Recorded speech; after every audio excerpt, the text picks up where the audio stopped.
Gumugulong na ang investigasyon sa pagguho ng isang ginagawang gusali sa Angeles City sa Pampanga. At habang patuloy ang search and rescue, may mahigpit na utos ang Pangulo. Ang detalye sa Agenda Report ni Micah Razon, live mula sa Angeles, Pampanga. Micah, ano na ang sitwasyon dyan sa Ground Zero? Pinky, umakyat na sa 4 ang kumpirmadong namatay sa pagguho ng ginagawang gusali dito sa Angeles City, Pampanga. Pasado 2:00 ng madaling araw, nakita ang construction worker na nasa 20 anyos ang edad. Buhay pa itong nailabas sa guho pero di na umabot pa sa ospital. Pasado 7:00 ng umaga naman, natagpuan ang isa pang construction worker, nag-cardiac arrest at binawian na rin ng buhay. Pasado 10:00 naman, tagumpay na nailabas ang isa pang nasawing biktima. Pero wala ang pangalan niya sa logbook na pinagbabasehan kung ilan at sino-sino ang mga naipit sa loob ng construction site. Wala pa ring definite head count. Pero sa taya ni Angeles City Mayor Carmelo Lasatin, mahigit kumulang 17 ang nawawala. May mga individual din kasi na nandito at nagsasabing nadamay ang kanilang kaanak na nagtitinda araw-araw kung saan gumuho ang building. Pag may mga construction site, minsan may nagtitinda sa perimeter po ng construction site. So syempre yung nakita naman natin sa video kung paano gumuho, wala naman time para makalikas po ang kung meron man na nagtitinda sa paligid po ng construction site. Hindi pa tiyak sa ngayon kung ano ang kakaharapin ng may-ari at kontraktor ng gusali. Pero tiyak daw na heads will roll. Siyempre yan ang titingnan natin legally, no? Kung ano yung pananagutan nila. Ayoko naman magsabi ng kung ano yung magiging pananagutan nila. Siyempre, unang-una sa mga trabahante nila, may pananagutan yan. Pangalawa, siyempre, sa construction mismo ng building, no?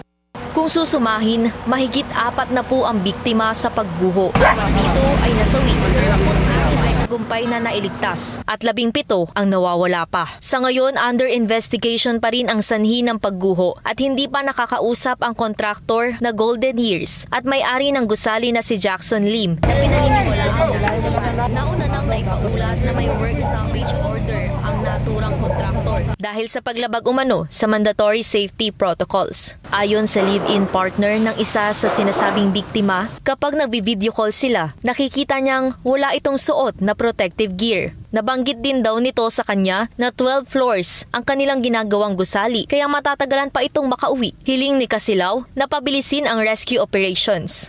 Pagkaramdam ko talaga, masakit po sa akin. Parang naghihintay ako sa wala. Kasi paasa ako pero wala silang may update sa akin. Kung buhay man o patay, mister na asawa ko dyan. Sa mga revelasyong ito, tanging tugon sa atin ni Angeles City Mayor Carmelo Lasatin ay sumasailalim pa ang lahat sa investigasyon.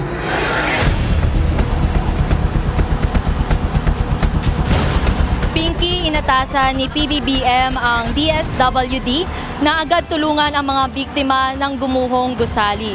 Pinapunta ng Pangulo si Secretary Rex Gatchalian sa Ground Zero para personal na maalalayan ang mga survivor at mga pamilya ng mga nasawi.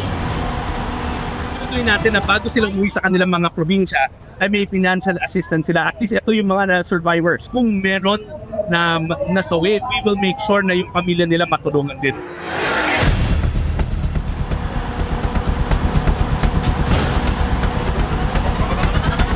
Ayon din naman kay Pampanga Governor Lilia Pineda ay mag-aabot siya ng personal na tulong sa mga pamilya ng biktima. Pinky? Okay, so yun ang naging pahayag ni Governor Pineda na kahit maging siya, sabi mo nga Micah, ay tutulong sa mga biktima nitong trahedyang ito. At patuloy kaming kukuha pa ng update mula sa iyo. Maraming salamat. Micah Razon, nag-uulat ng live mula sa Angeles, Pampanga. Mag-follow sa aming mga social media accounts at mag-subscribe sa aming YouTube channel para sa pinakahuli at eksklusibong mga balita.